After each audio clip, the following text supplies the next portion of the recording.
Hello दोस्तों, welcome back to my channel. मैं थोल्ला भाई पीके में आपका स्वागत है। तो दोस्तों, आज का जो आपका टॉपिक होगा मेंसुरेशन क्लास 10। ठीक है, क्लास 10 में सबसे ज़्यादा जो पूछा जाने वाला लेसन है मेंसुरेशन है। ठीक है, आज मैं इसके सारे फार्मूलों को बताऊंगा, छोटे से लेके बड़े तक जितने भी फार्मूले यूज होते हैं उन सारे फार्मूलों को बताऊँगा। आप वीडियो लास्ट तक देखना, आपको हर एक टॉपिक समझ में आने वाला है। तो सबसे पहले हम वृत्त के बारे में समझते हैं। ठीक है, वृत्त ये आपका हो गया, वृत्त हो गया, समझ लो। ठीक है, और ये जो केंद्र से होकर लाइन जाती है पूरा का पूरा, ये आपका होता है व्यास। ठीक है, ये आपका होता है व्यास। इसको हम डी से प्रदर्शित करते हैं। अगर यहाँ तक देखा जाए इसका आधा, तो ये आपका होता है त्रिज्या। ये आपका क्या होता है, ये आपका हो जाएगा त्रिज्या हो जाएगा। तो फार्मूला क्या हो गया यहाँ पर व्यास का फार्मूला हो गया, व्यास बराबर 2 गुणे त्रिज्या हो गया। ठीक है, व्यास जो होता है वो त्रिज्या का 2 गुना होता है। अब वृत्त की परिधि का फार्मूला भी देख लेते हैं। वृत्त की परिधि का फार्मूला होता है 2πr। ठीक है, ये वृत्त हेडिंग डाल दी, इसका मतलब वृत्त के सारे फार्मूले में बता रहा हूँ। तो वृत्त की परिधि पूछेगा 2πr हो जाएगा। अगर वृत्त का क्षेत्रफल पूछा जाएगा तो आप πr² बताओगे। अब यहीं पर आप चांदा देखोगे, चांदा कुछ इस तरह से बना होता है। ठीक है, ये आपका हो गया चांदा हो गया। अगर चांदे का परिमाप पूछा जाएगा सवाल में, ये प्रश्न बहुत पूछा जाता है, चांदे की परिधि या चांदे का परिमाप, अगर इसका फार्मूला पूछा जाएगा तो आप पढ़ोगे πr प्लस में 2r। ये हो जाएगा चांदे की परिधि का फार्मूला। तो वृत्त का 3 फार्मूला सबसे ज़्यादा पूछा जाएगा। पहला तो परिधि, दूसरा क्षेत्रफल, और ये व्यास का जरूरत पड़ेगा। और एक नई चीज़ आप समझ चुके हो, चांदे का परिधि या परिमाप पूछा जाएगा तो फार्मूला हो जाएगा πr प्लस में 2r। ये हो गया वृत्त का सवाल। ठीक है, अब देखते हैं अगला टॉपिक। अगला आपका टॉपिक आएगा वर्ग। ठीक है, वर्ग जो होगा वो कुछ इस तरह से इसका फिगर होगा। मान लो ये वर्ग है, इसकी चारों भुजा बराबर, ये भी ए है, ये भी ए है, ये भी ए है और ये भी ए है। तो वर्ग का 3 फार्मूला आपको पता होना चाहिए। पहला तो वर्ग का क्षेत्रफल। ठीक है, तो वर्ग का क्षेत्रफल का फार्मूला क्या होगा, फार्मूला होगा भुजा का स्क्वायर। दूसरा वर्ग की परिधि। तो वर्ग की परिधि का फार्मूला क्या होता है, देखो कितनी भुजा, 1 2 3 4 भुजा है ना, तो 4 गुणे भुजा, ये वर्ग की परिधि का फार्मूला हो जाएगा। उसके बाद फार्मूला आएगा वर्ग का विकर्ण का फार्मूला, बहुत ज़्यादा पूछा जाता है। तो वर्ग का विकर्ण का फार्मूला हो जाएगा √2 गुणे में भुजा। ठीक है, तो ये वर्ग का विकर्ण का फार्मूला हो जाएगा √2 गुणे भुजा। तो वर्ग से रिलेटेड ये 4 फार्मूले आपको पता होना चाहिए। और यहाँ पर हर एक जगह पे 90 अंश का कोड बनता है, ये तो आपको पता ही होगा। तो वर्ग का ये 4 फार्मूला पेपर में सबसे ज़्यादा पूछा जाता है। इसके बाद अगला जो टॉपिक आएगा वो आपका आ जाएगा आयत आ जाएगा। ठीक है, आयत। तो आयत का कुछ इस तरह से फिगर बन जाएगा। ठीक है, यहाँ पे आपका आयत हो जाएगा, ये आपकी लंबाई, ये आपकी लंबाई, ये आपकी लंबाई है, ये आपकी चौड़ाई है और ये आपकी चौड़ाई है। तो आयत से रिलेटेड कौन सा फार्मूला होगा, पहली बात तो आयत का क्षेत्रफल का फार्मूला पता होना चाहिए। फार्मूला होता है लंबाई गुणे चौड़ाई, मतलब लेंथ इंटू ब्रीथ।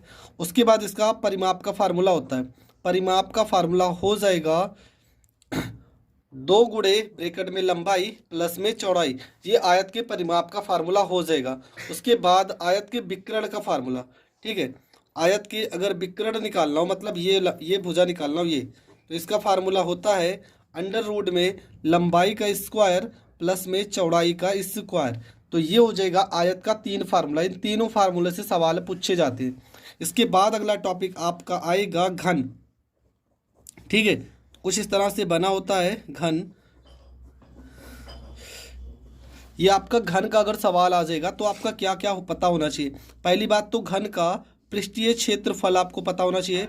घन का पृष्ठीय क्षेत्रफल का फार्मूला होता है 6 गुणे भुजा का स्क्वायर। उसके बाद घन का आयतन का फार्मूला आपको पता होना चाहिए। आयतन का फार्मूला हो जाएगा भुजा का क्यूब। ठीक है, घन का पृष्ठीय क्षेत्रफल आएगा तो 6 गुणे भुजा का स्क्वायर, घन का आयतन का फार्मूला आएगा तो भुजा का क्यूब, और घन का अगर परिमाप का फार्मूला आ जाएगा तो घन का परिमाप हो जाएगा 6 गुणे भुजा। ठीक है, 6 गुणे भुजा। तो ये घन का 3 फार्मूला है जिससे प्रश्न पूछे जाते हैं। तो आपका 3 टॉपिक क्लियर हो गया, वृत्त, वर्ग, आयत और घन। अब इसके बाद आपका जो अगला टॉपिक आता है वो आपका आता है घनाभ। ठीक है, घनाभ कुछ इस तरह से आकार में होता है। थोड़ा इसका लंबाई चौड़ाई थोड़ा सा अंतर होता है, मतलब घनाभ की तुलना में थोड़ा ये, ठीक है, इस तरह से होता है।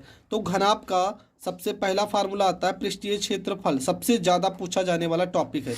घनाभ का पृष्ठीय क्षेत्रफल का फार्मूला हो जाएगा 2LB प्लस BH प्लस में LH, ठीक है, ये हो गया घनाभ का पृष्ठीय क्षेत्रफल। उसके बाद आएगा घनाभ का आयतन का फार्मूला। घनाभ का आयतन का फार्मूला, तो आयतन बराबर हो जाएगा L गुणे B गुणे H, मतलब लंबाई चौड़ाई और ऊंचाई। इसके बाद का टॉपिक होगा घनाभ का विकर्ण का फार्मूला, ठीक है। घनाभ का विकर्ण का फार्मूला हो जाएगा √L² प्लस B² प्लस में H²। ये घनाभ का विकर्ण का फार्मूला हो जाएगा। तो हमने 4 टॉपिक को क्लियर कर दिया, ठीक है। वृत्त, वर्ग, आयत, घनाभ, 5 टॉपिक आपकी क्लियर हो गई। ये थे नॉर्मल फार्मूले। अब थोड़ा से लेवल को चेंज करते हैं, ठीक है। तो ये सारे के सारे फार्मूले आपको पता होने चाहिए, ठीक है। तो यहाँ पे घन का 2 फार्मूला और होता है, मैंने नहीं बताया। ये आपका जो पृष्ठीय संपूर्ण है, ठीक है, नहीं तो आप सोचो ये संपूर्ण पृष्ठीय क्षेत्रफल है, घन का संपूर्ण पृष्ठीय क्षेत्रफल। और एक चीज़ और मैं बता दे रहा हूँ, घन का पृष्ठीय क्षेत्रफल भी होता है, ठीक है। घन का अगर पृष्ठीय क्षेत्रफल पूछा जाए, मतलब वक्र पृष्ठीय क्षेत्रफल पूछा जाए, तो यहाँ पे 4 हो जाता है, 4 गुणे भुजा का स्क्वायर हो जाता है। अगर पृष्ठीय क्षेत्रफल पूछेगा, संपूर्ण पृष्ठीय क्षेत्रफल तो सबसे ज़्यादा इसी का यूज होता है। संपूर्ण पृष्ठीय क्षेत्रफल 6 गुणे भुजा स्क्वायर। एक चीज़ और आप लिख लो, घन का विकर्ण का भी फार्मूला होता है। घन का विकर्ण का फार्मूला होता है √3 गुणे में भुजा। ये होता है घन के विकर्ण का फार्मूला। तो घन से रिलेटेड इतने सारे फार्मूले मैंने बताए क्योंकि घन का सवाल पेपर में ज़्यादा पूछा जाता है। तो ये हो गया आपका 5 टॉपिक क्लियर, ठीक है। घनाभ से रिलेटेड तो और कोई प्रश्न नहीं है। हाँ, घनाभ से अगर देखा जाए तो एक प्रश्न यहाँ से उठता है, घनाभ में अगर चारों दीवारों का क्षेत्रफल पूछा जाए, चारों दीवारों का क्षेत्रफल बहुत ज़्यादा पूछा जाता है। अगर कभी भी प्रश्न में आए चारों दीवारों का क्षेत्रफल बताइए, तो इसका फार्मूला होता है यहाँ पे 2 ब्रैकेट में L प्लस में B और गुणे में H होता है। मतलब चारों अगर दीवार का क्षेत्रफल देखोगे तो लंबाई 2 हो जाएगी, चौड़ाई 2 हो जाएगी, जबकि ऊंचाई होती है 1। तो ये हो जाएगा कमरे की चारों दीवारों का क्षेत्रफल। या तो चारों दीवारों का क्षेत्रफल पूछेगा, या तो पूछेगा चारों फलकों का क्षेत्रफल। चारों फलक, चाहे चारों फलकों का क्षेत्रफल पूछे और चाहे चारों दीवारों का क्षेत्रफल पूछे, आपको यही फार्मूला लगाना है। फार्मूले में आप गलती मत करना, नहीं तो उत्तर नहीं आएगा। तो मैंने 5 टॉपिक को पूरी तरह से बता दिया है। अब पढ़ते हैं बेलन और गोले, इन सब पे। इसके बाद जो 6 नंबर आपका टॉपिक आता है उसको बताते हैं बेलन, ठीक है। बेलन के बारे में क्या क्या फार्मूले बन सकते हैं। तो एक छोटा सा मैं बेलन बना भी दे रहा हूँ, कुछ इस तरह से बेलन बनेगा आपका, ठीक है। यहाँ पे आपको पता है यहाँ से लेके यहाँ तक आपकी त्रिज्या होती है, ये पूरी की पूरी आपकी ऊंचाई होती है। यानी नीचे लिखा है ये आपका क्षेत्रफल हो जाता है जब सवाल में पूछेगा तब। तो सबसे पहले बेलन की परिधि का फार्मूला पता होना चाहिए। बेलन की परिधि का फार्मूला अगर पूछा जाएगा तो 2πr लिखोगे। वक्र पृष्ठीय क्षेत्रफल का फार्मूला पूछेगा, वक्र पृष्ठीय क्षेत्रफल का फार्मूला तो हो जाएगा 2πr/h हो जाएगा। उसके बाद संपूर्ण पृष्ठीय क्षेत्रफल का फार्मूला पूछेगा, संपूर्ण पृष्ठीय क्षेत्रफल का फार्मूला पूछेगा तो हो जाएगा 2πr ब्रैकेट में h प्लस में r हो जाएगा। उसके बाद कौन सा फार्मूला बेलन के बारे में पूछ सकता है, वक्र पृष्ठीय क्षेत्रफल, संपूर्ण पृष्ठीय क्षेत्रफल और आधार का क्षेत्रफल का एक फार्मूला बनता है। आधार का क्षेत्रफल का अगर फार्मूला पूछा जाएगा तो आप πr² लिख सकते हो। तो इतने फार्मूले हैं जो बेलन से रिलेटेड है, ठीक है। अब यहाँ पर अगर बेलन से रिलेटेड है तब अब खोखले बेलन के बारे में भी समझ लेते हैं, ठीक है। खोखले बेलन के भी कुछ फार्मूले होते हैं जो पेपर में कभी कदार पूछे जाते हैं, तो उनको भी हम क्लियर करते हैं। तो खोखले गोले का आयतन अगर पूछा जाए, खोखले बेलन का आयतन, खोखले बेलन का आयतन का अगर फार्मूला पूछा जाएगा, खोखले बेलन का आयतन बराबर हो जाएगा आपका, यहाँ पर हो जाएगा पाई, यहाँ पे कैपिटल R का स्क्वायर माइनस में स्मॉल r का स्क्वायर। ये आपका हो जाएगा बाह्य त्रिज्या, ठीक है। R आपका हो जाएगा बाह्य त्रिज्या और ये आपका R हो जाएगा अंतः त्रिज्या। मतलब जिस त्रिज्या का R जो होगा वो हमेशा इस वाले R से बड़ा होना चाहिए, ठीक है। वो कोई भी अंता हो या बाह्य हो, जिस R का वैल्यू बड़ा होगा उसे आप कैपिटल R मानोगे। और यहाँ पर गुणनफल में H होता है। ये होता है खोखले बेलन के आयतन का फार्मूला। इसके बाद आता है खोखले बेलन का पृष्ठीय क्षेत्रफल, ठीक है। खोखले बेलन का वक्र पृष्ठीय क्षेत्रफल का फार्मूला तो लिखेंगे खोखले बेलन का वक्र पृष्ठीय क्षेत्रफल, वक्र पृष्ठीय क्षेत्रफल। तो खोखले बेलन का वक्र पृष्ठीय क्षेत्रफल का फार्मूला क्या हो जाएगा?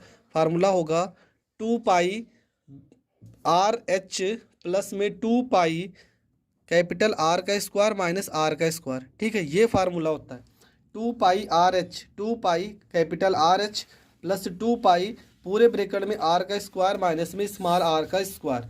इसके बाद आएगा खोखले बेलन का संपूर्ण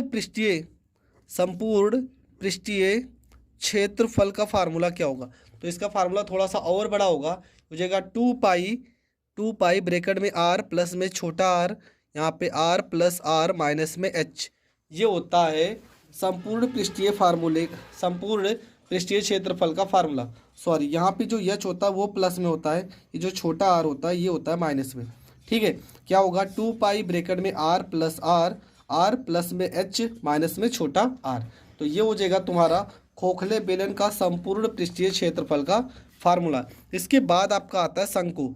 ठीक है, शंकु से रिलेटेड कुछ इस तरह से फिगर इसका बना सकते हो आप। यहाँ पे जो बीच में ये आपकी एच है और यहाँ से लेके यहाँ तक है जो यल है, और यहाँ से लेके यहाँ तक ये आपका आर है। तो यहाँ पर होगा वक्र पृष्ठ। शंकु का वक्र पृष्ठ का फार्मूला होता है πr(l). अब यहाँ पे यल का फार्मूला होता है L बराबर √r² प्लस में h²। उसके बाद इसका संपूर्ण पृष्ठीय फार्मूला होता है, संपूर्ण पृष्ठीय क्षेत्रफल का फार्मूला क्या होगा? संपूर्ण पृष्ठीय क्षेत्रफल होगा 2π होता है और ब्रैकेट में आपका r प्लस यल होता है। ठीक है, 2π यहाँ पे πr होता है और ब्रैकेट में होता है यल प्लस में r होता है। इसके बाद आपका आएगा आयतन का फार्मूला। शंकु के आयतन का फार्मूला होता है 1/3 πr² h होता है। ठीक है, इतना फार्मूला होता है शंकु से रिलेटेड, इससे बाहर कोई फार्मूला नहीं है। इसके बाद का जो आपका फार्मूला आएगा वो आएगा गोला। ठीक है, गोला से कौन कौन से फार्मूले बन सकते हैं? पहली बात तो गोला का आयतन। ठीक है, गोले का आयतन का फार्मूला क्या हो जाएगा? तो फार्मूला होगा 4/3 πr³ हो जाएगा। उसके बाद गोले का वक्र पृष्ठ का फार्मूला, अगर पूछा जाएगा तो हो जाए 4πr²। गोले का संपूर्ण पृष्ठ का फार्मूला ये नहीं होता है, गोले का आयतन, गोले का वक्र पृष्ठ। और तीसरी चीज आपका आ जाएगा खोखले गोलन के बारे में समझते हैं। खोखले गोले का आयतन का फार्मूला क्या होता है? तो खोखले गोले का आयतन का फार्मूला 4/3 π कैपिटल आर का क्यूब माइनस स्मॉल आर का क्यूब हो जाएगा। इसके बाद आपका क्या होता है? अर्ध गोले के बारे में समझते हैं। ठीक है, अर्ध गोले का आयतन का फार्मूला क्या होगा? तो अर्ध गोले का आयतन का फार्मूला 2/3 πr³ हो जाएगा। अर्ध गोले का वक्र पृष्ठ का फार्मूला क्या हो जाएगा? यहाँ पे आधा हो जाएगा 2πr² हो जाएगा।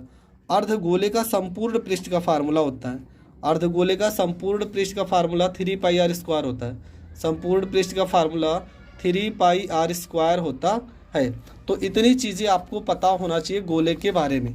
ठीक है, मतलब सारी की सारे टॉपिक, जितने टॉपिक आपके सिलेबस में मैंने बता दिए, लेकिन कुछ ऐसे टॉपिक है जो छोटे मोटे सवाल है जहाँ पर छोटी छोटी चीज़ें यूज होती है, मैं उनको बताने जा रहा हूँ। तो दोस्तों, पृष्ठीय क्षेत्रफल से संबंधित सारे सूत्र खत्म हो चुके हैं। अब वृत्त से संबंधित लगभग 6-7 फार्मूले हैं, हम उनको क्लियर करते हैं। तो वृत्त का सबसे पहले आपको पता है, वृत्त का क्षेत्रफल आपको पता होना चाहिए। ठीक है, किसका? वृत्त का। मैंने पहले ही बता दिया लेकिन फिर से बता दे रहे हैं। वृत्त का क्षेत्रफल होता है πr²। वृत्त की परिधि आपका फार्मूला होता है, वृत्त की परिधि बराबर हो जाएगा 2πr। अर्धवृत्त का फार्मूला पूछा जाएगा, अर्धवृत्त का क्षेत्रफल। ठीक है, अर्धवृत्त का क्षेत्रफल का फार्मूला हो जाएगा πr²/2। फिर उसके बाद अर्धवृत्त की परिधि का फार्मूला, हो जाएगा आपका, यहाँ पे 2πr है ना, तो 2 से भाग कर देंगे तो सीधा πr हो जाएगा। ये अर्धवृत्त की परिधि का फार्मूला है।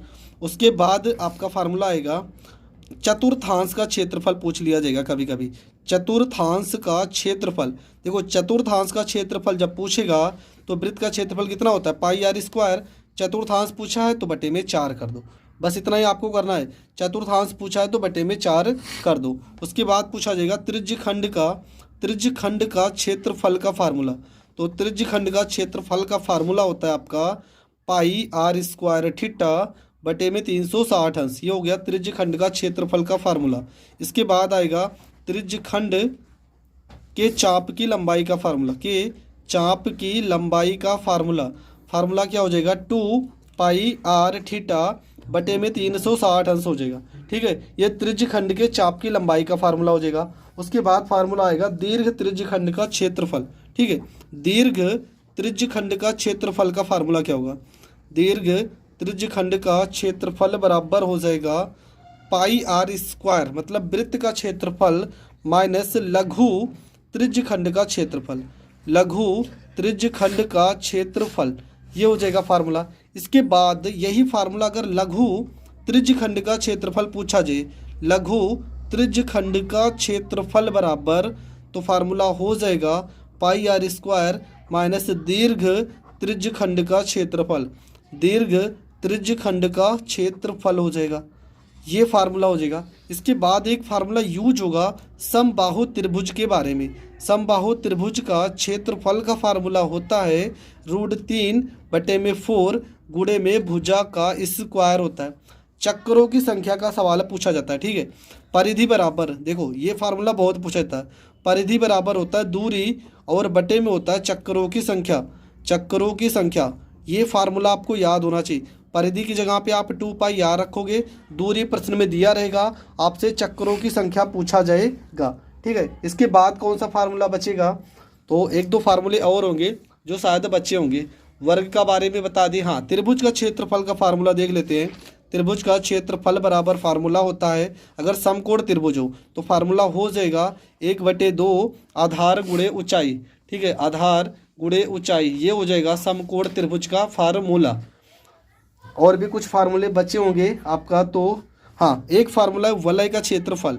वलय का क्षेत्रफल का फार्मूला क्या होगा, तो वलय का क्षेत्रफल का फार्मूला होगा पाई कैपिटल आर का स्क्वायर माइनस स्मॉल आर का स्क्वायर। जो कहा कैपिटल आर जो होगा वो हमेशा बड़ा होगा स्मॉल आर से, तो ये एक फार्मूला इसका हो जाएगा।